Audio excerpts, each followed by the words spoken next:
El Porfiriato es el nombre del período histórico en México durante el que gobernó Porfirio Díaz. Desde la llegada de Porfirio Díaz al poder en 1876 hasta su exilio en 1911. He aquí las etapas, personajes, características y crisis que explican este complejo capítulo histórico. Número 4. Origen del Porfiriato. ¿Quién era Porfirio Díaz? No se puede comprender el Porfiriato sin conocer al hombre que lo hizo posible.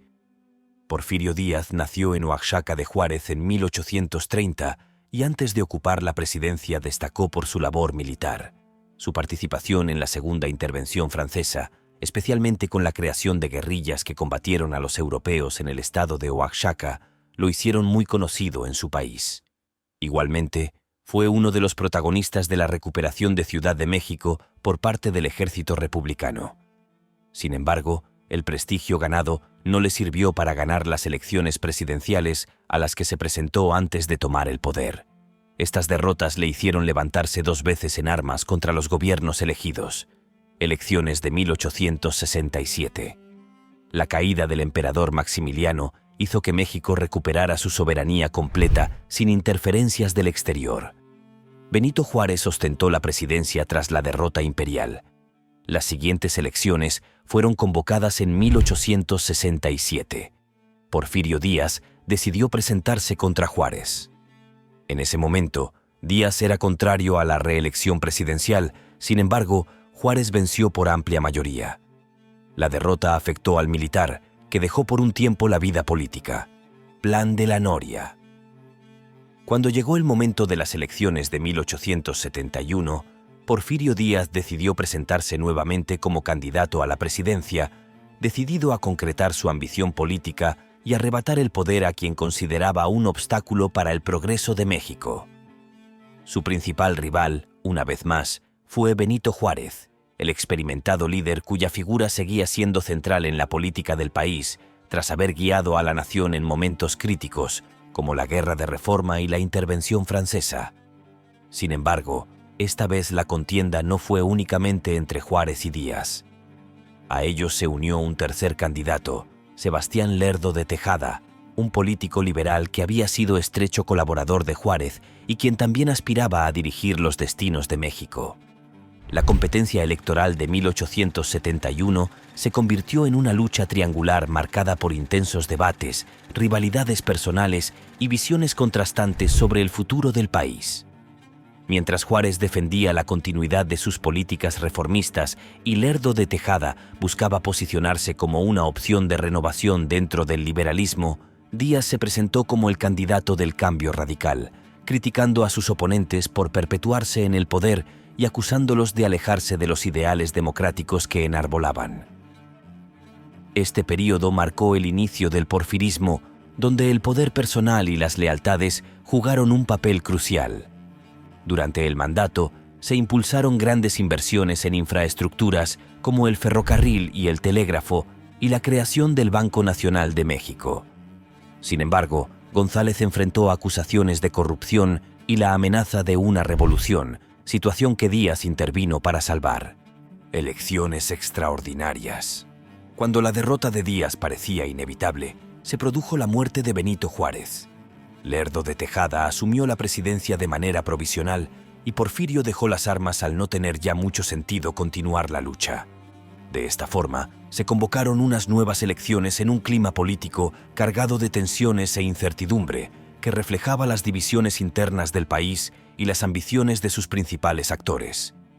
En octubre de 1872, los votantes acudieron a las urnas para decidir entre las dos figuras que simbolizaban enfoques distintos para el futuro de México.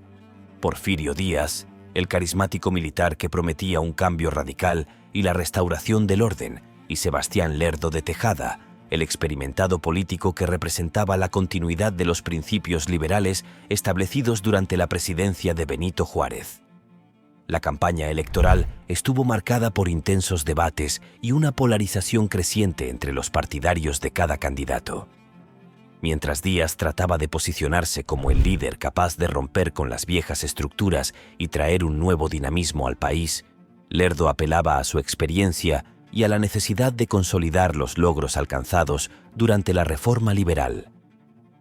Finalmente, los resultados dieron la victoria a Lerdo de Tejada, quien asumió la presidencia con el desafío de mantener la estabilidad política y dar respuesta a las demandas de un país dividido. Para Díaz, la derrota no significó el fin de su carrera, sino un nuevo impulso para fortalecer su liderazgo y planificar una estrategia que, años después, lo llevaría a ocupar el máximo cargo en la nación: la Revolución de Tuxtepec. La historia volvió a repetirse en parte en las elecciones de 1876. Lerdo de Tejada anunció su candidatura, al igual que Porfirio Díaz. Al mismo tiempo, los partidarios de Díaz, todavía contrario a la reelección, comenzaron a manifestarse contra Lerdo, siendo violentamente reprimidos. La actuación de las fuerzas gubernamentales hizo que Díaz volviera a levantarse en armas en enero de 1876. Muchos militares y la Iglesia Católica apoyaron esta vez la llamada Revolución de Tuxtepec. Después de casi un año de guerra civil, el bando porfirista entró en la capital mexicana en noviembre. El 21 de ese mes, tras un periodo de gran agitación política y social, Porfirio Díaz asumió la presidencia interina, marcando el inicio de un nuevo capítulo en la historia del país. Este acontecimiento fue el resultado de años de luchas políticas, conflictos armados y una creciente insatisfacción con los gobiernos anteriores que habían dejado a México sumido en la inestabilidad y la incertidumbre. Díaz, con su reputación de líder militar audaz y decidido, prometía restaurar el orden y trazar un rumbo claro hacia el progreso. El 5 de mayo de 1872, Porfirio Díaz se convirtió en presidente de México, marcando el inicio de un mandato que traería modernización y centralización, pero también un régimen autoritario. Su ascenso dividió opiniones, ofreciendo estabilidad a algunos y represión a otros. Número 3. Historia del Porfiriato. Primer mandato presidencial, 1877-1880. Durante este primer periodo de Porfirio Díaz en la presidencia, el político se esforzó en pacificar el país. Su lema fue orden, paz y justicia. Para conseguir este objetivo, logró que el Congreso le diera poderes extraordinarios y usó al ejército para acabar con los caciques. De igual forma, Porfirio Díaz implementó una estrategia decisiva al sustituir a numerosos jefes militares por otros de su confianza, asegurándose de que el mando de las Fuerzas Armadas estuviera alineado con sus objetivos de gobierno. Este movimiento estratégico no solo reforzó su control sobre el aparato militar, sino que también debilitó las redes de poder locales que podían dar lugar a levantamientos o conspiraciones en su contra. Cada cambio fue cuidadosamente calculado, priorizando la lealtad y la eficacia por encima de cualquier otra consideración, lo que le permitió consolidar su autoridad en un país fragmentado por años de conflictos internos. En tan solo un año, estas medidas comenzaron a mostrar resultados palpables, logrando un nivel de pacificación que muchos consideraban imposible tras décadas de inestabilidad y enfrentamientos armados. El país, que había estado al borde del caos debido a las rebeliones y a las pugnas de poder, comenzó a experimentar un respiro, con regiones antes conflictivas sometidas al control del gobierno central. Este logro cimentó la reputación de Díaz como un líder capaz de restaurar el orden, aunque su enfoque autoritario y su insistencia en mantener el poder a toda costa sentarían las bases de una paz que, si bien efectiva en el corto plazo, resultaría costosa para muchos sectores de la sociedad. Presidencia de Manuel González, 1880-1884. Aunque en la legislatura que duró desde 1880 a 1884 el presidente del país fue Manuel González, lo cierto es que era Díaz quien siguió dirigiendo al gobierno. Manuel González fue un destacado militar que había luchado codo a codo con Porfirio Díaz durante el levantamiento que buscaba derrocar al gobierno de Sebastián Lerdo de Tejada, consolidándose como uno de los aliados más cercanos del general oaxaqueño. Su experiencia en el campo de batalla y su lealtad inquebrantable hacia Díaz le otorgaron un lugar prominente dentro de la política nacional, convirtiéndolo en una figura clave para el régimen porfirista. Este vínculo fue determinante cuando, en 1879, González fue declarado candidato oficial para las elecciones presidenciales, con el respaldo de Díaz y de la maquinaria política que éste había construido. Al año siguiente, en 1880, Manuel González asumió la presidencia de México, marcando un cambio de rostro en el liderazgo nacional, aunque el control efectivo del poder permanecía en manos de Díaz, quien se mantenía como una figura influyente detrás del trono. Durante su mandato, González intentó consolidar las políticas iniciadas por su predecesor, enfrentándose a desafíos significativos en materia económica y política, pero siempre bajo la sombra de la influencia de Díaz. Este período reflejó la consolidación del porfirismo como un sistema autoritario centrado en el poder personal. Durante su mandato, Díaz promovió la modernización del país mediante inversiones en infraestructuras, como el ferrocarril y el telégrafo, y la creación de bancos. A pesar de las acusaciones de corrupción y el riesgo de una revolución, Díaz intervino para mantener el control. 25 años de porfiriato, 1884-1911. Díaz recuperó la presidencia tras el intervalo de González. Fue en 1884 y ya no abandonaría el puesto hasta 1911. Al inicio del gobierno, las noticias económicas generaron un gran optimismo, fortaleciendo la imagen de estabilidad y progreso que buscaba proyectar el régimen. El desarrollo de infraestructuras, como la construcción de ferrocarriles y carreteras, avanzó a un ritmo acelerado, facilitando el comercio y conectando regiones antes aisladas del país. La minería, una de las principales actividades económicas, experimentó un auge significativo gracias a la inversión extranjera y a las políticas que promovían la explotación de los recursos naturales. Asimismo, la producción agropecuaria fue incentivada, transformando grandes extensiones de tierra en fértiles terrenos dedicados al cultivo y la ganadería, lo que reforzó la economía del país y atrajo la atención de inversionistas internacionales.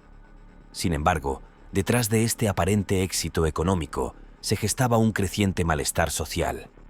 El acelerado progreso no beneficiaba a todos por igual. Las comunidades indígenas y campesinas, que constituían la mayoría de la población, comenzaron a sentir los efectos de la concentración de tierras en manos de unos pocos hacendados. Las políticas económicas favorecían a las élites y a los inversores extranjeros, mientras que los trabajadores agrícolas y mineros enfrentaban condiciones laborales precarias y salarios bajos. Además, el autoritarismo del régimen, que recurría a la represión para sofocar cualquier forma de disidencia, incrementó el resentimiento popular. Este contraste entre los logros materiales y el creciente descontento social marcó el inicio de tensiones que, con el tiempo, pondrían en peligro la paz y estabilidad tan cuidadosamente construidas. El autoritarismo de Díaz, la desigualdad social y la represión en las huelgas de Cananea y Río Blanco generaron un creciente descontento. La crisis económica de 1907 agravó la situación y en 1910 estalló la Revolución Mexicana, poniendo fin al porfiriato. Los historiadores suelen dividir este largo período en 3 etapas clave. Primera etapa, desde su primera elección hasta la década de los 80. Se trató de una fase en la que Díaz intentó estabilizar el país y consolidar su gobierno. Formó un equipo de confianza a su alrededor y puso el orden y el progreso como objetivo nacional.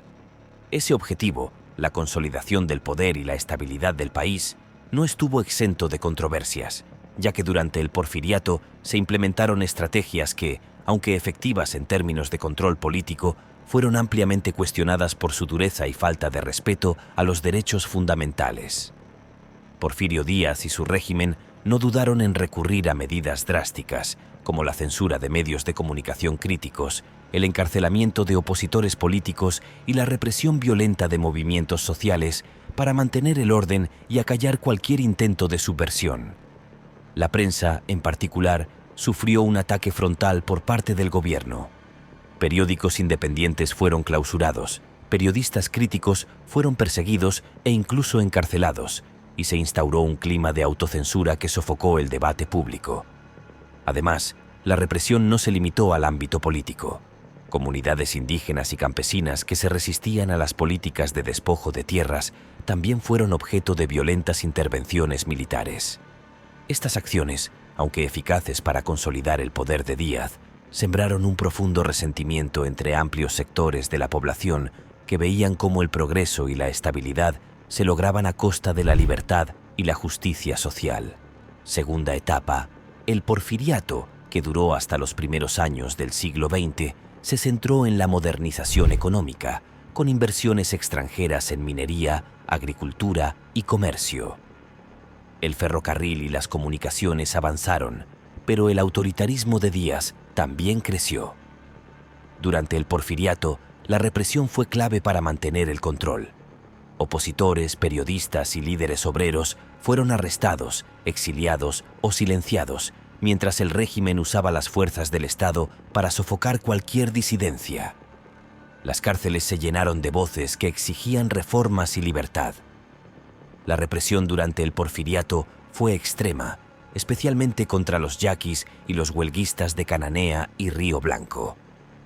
Los yaquis fueron expulsados y masacrados, mientras que las protestas en Cananea y Río Blanco resultaron en violencia letal. Estos eventos alimentaron el descontento que impulsó la Revolución Mexicana. Tercera etapa.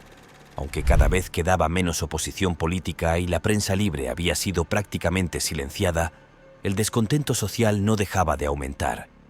Las medidas represivas del régimen contribuían a alimentar el malestar entre diversos sectores de la población.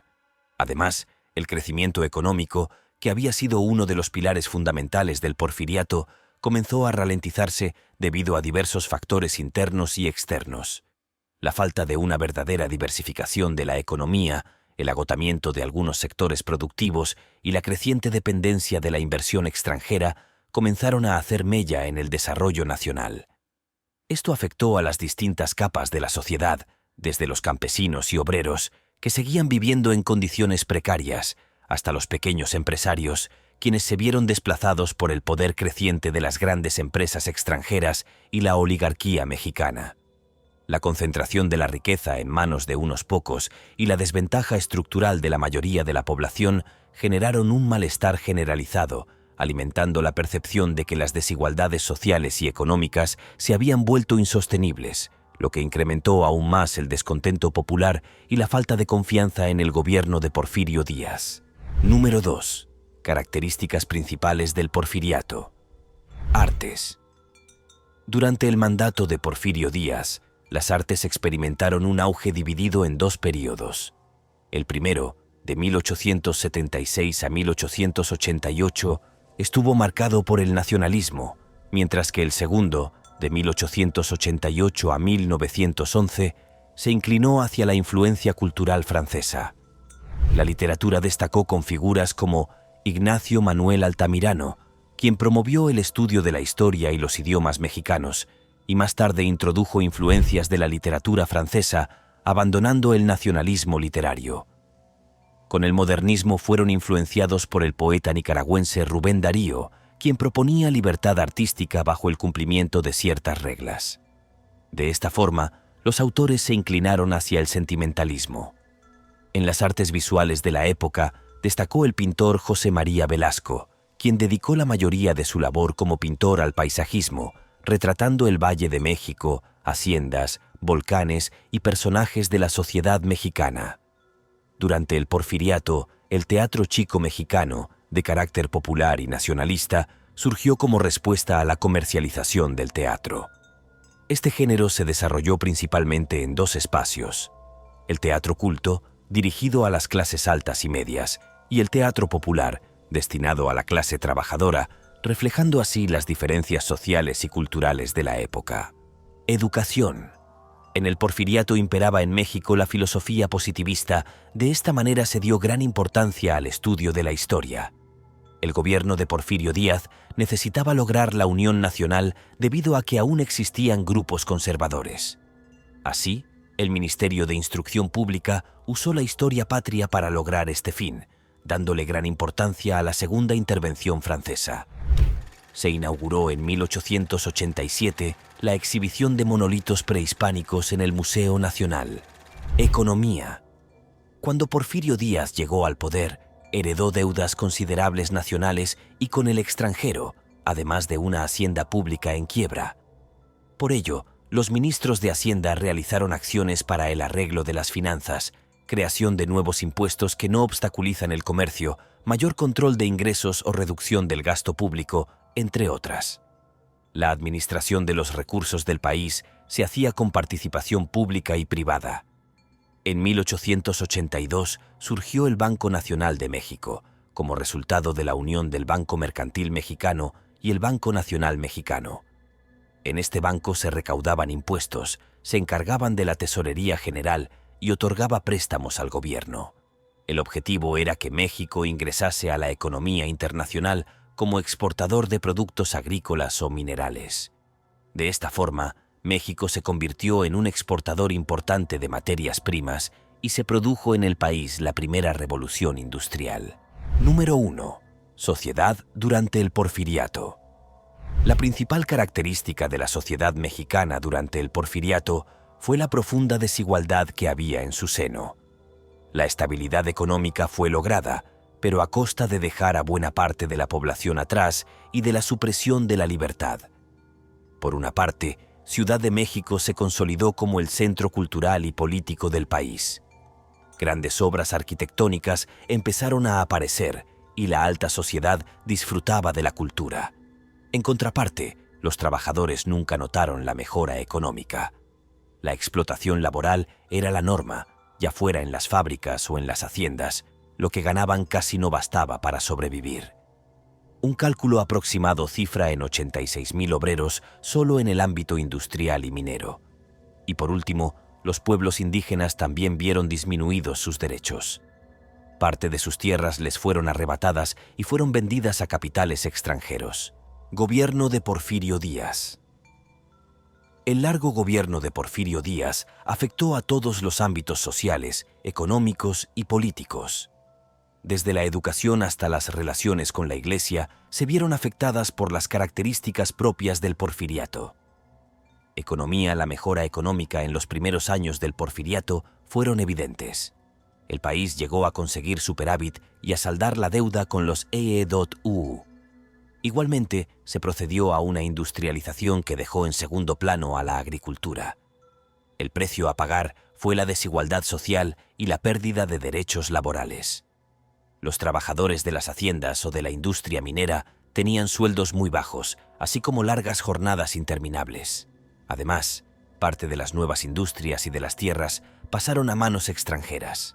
Represión y autoritarismo. La represión violenta fue ampliamente utilizada, primero con la excusa de pacificar el país y después para proteger el sistema económico creado por el Porfiriato frente a las protestas de los trabajadores. Por otra parte, una de las características más pronunciadas de este período fue el marcado autoritarismo y personalismo con el que Porfirio Díaz gobernó, consolidando un poder casi absoluto. Durante gran parte de su mandato, Díaz se rodeó de un grupo selecto de colaboradores leales, quienes ejecutaban sus decisiones sin cuestionarlas. Este estilo de gobierno, centralizado y profundamente controlado por su figura, minó la democracia y restringió las libertades políticas, lo que resultó en la represión de cualquier tipo de oposición, incluso dentro del mismo ejército y las élites políticas. La falta de instituciones democráticas y el control férreo sobre la prensa y las manifestaciones públicas impidieron la creación de un debate abierto, lo que aumentó la desconformidad de sectores que, aunque se beneficiaban en un principio del desarrollo económico, no tardaron en percatarse de las profundas injusticias del régimen. La Iglesia. Los gobiernos previos al Porfiriato habían reducido considerablemente los privilegios de la Iglesia católica, como parte de las reformas liberales que buscaban la separación entre la Iglesia y el Estado. Sin embargo, durante el régimen de Porfirio Díaz, la Iglesia recuperó parte de esa influencia que había perdido.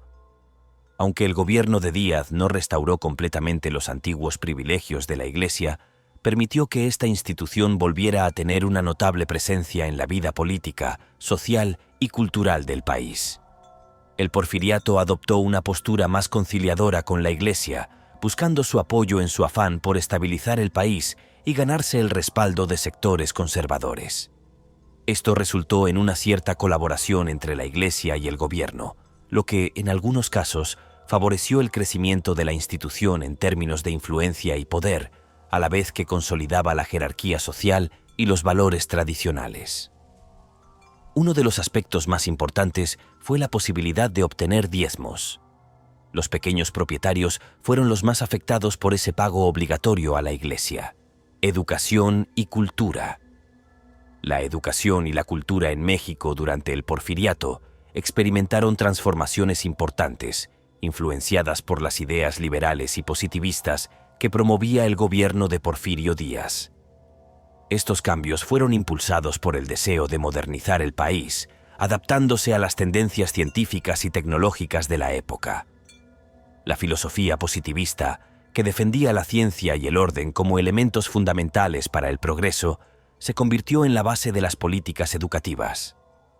Este enfoque se reflejó en la creación de instituciones de enseñanza técnica y científica que buscaban formar a una nueva clase de profesionales capaces de contribuir al desarrollo industrial y económico de México. Sin embargo, mientras se fomentaba la educación en áreas más técnicas y científicas, la educación popular y rural seguía siendo insuficiente, lo que limitaba el alcance de los beneficios de este cambio. En cuanto a la cultura, se promovió el nacionalismo y el mestizaje como una forma de consolidar la identidad mexicana, pero, al mismo tiempo, se produjo una fuerte influencia europea, especialmente francesa, que marcó el gusto por las artes y la arquitectura de la época. Estos campos se inspiraron en el positivismo, muy en boga en la época la historia, y sus reflejos se convirtieron en una parte fundamental en los dos terrenos.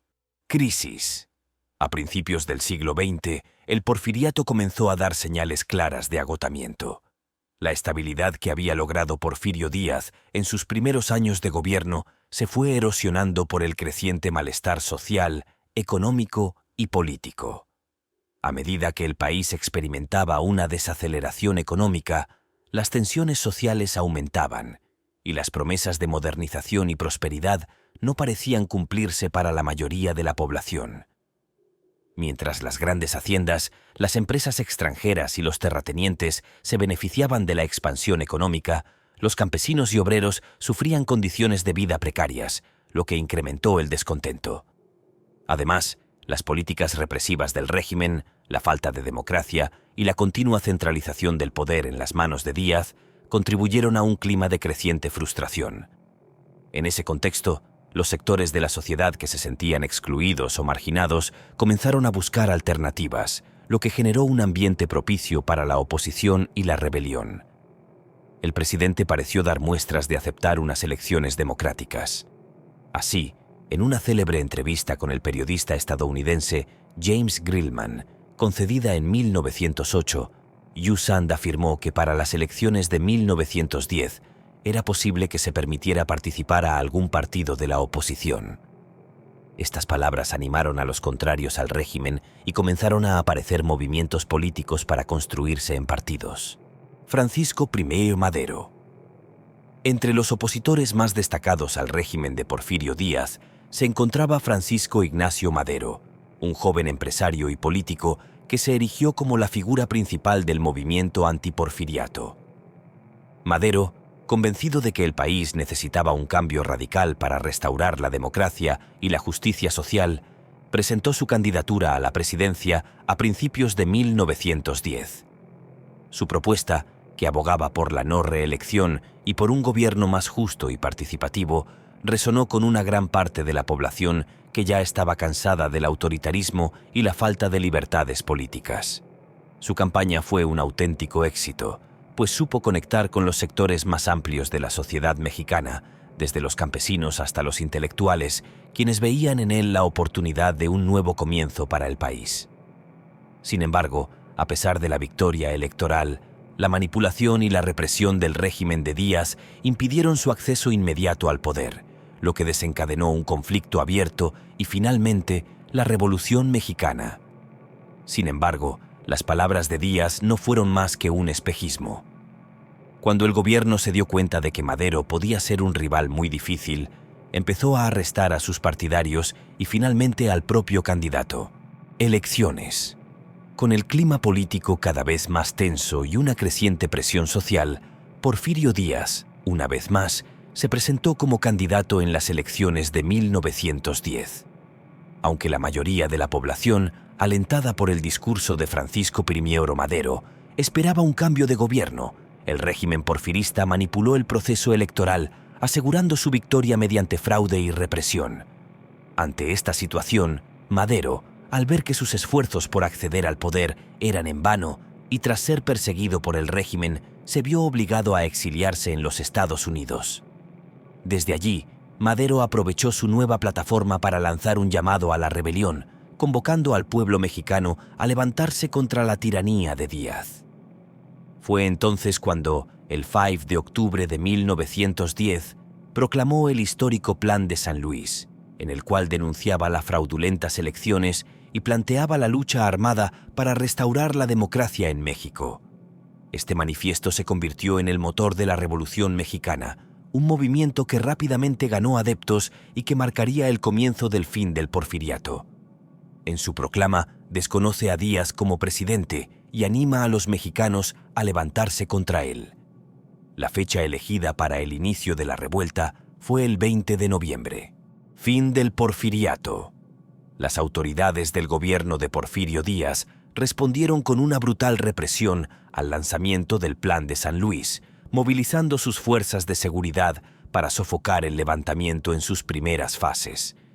A medida que las primeras rebeliones estallaban en diferentes regiones del país, varios de los líderes insurgentes fueron arrestados, detenidos o, en casos más extremos, asesinados, siendo uno de los casos más emblemáticos el de Aquiles Cerdán, un destacado líder de Puebla, quien murió en un enfrentamiento con las tropas del gobierno. A pesar de los esfuerzos por desarticular la oposición, el levantamiento se expandió rápidamente, ganando fuerza en diversos estados, desde el norte hasta el sur. En apenas unos meses, los revolucionarios lograron avances significativos, tomando importantes ciudades y ganando el apoyo de una gran parte de la población, lo que generó un caos social y político que afectó profundamente al régimen porfirista.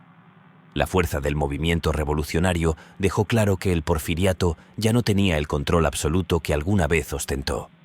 En abril de 1911, casi todos los estados tenían grupos revolucionarios activos. La batalla de Ciudad Juárez, con victoria de los opositores, hace que Díaz comience a plantearse su renuncia. De hecho, a finales de mayo dimitió su gobierno en pleno.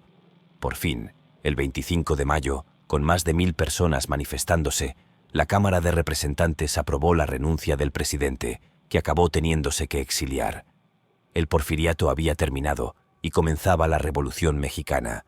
Gracias por ver este video. Hasta la próxima.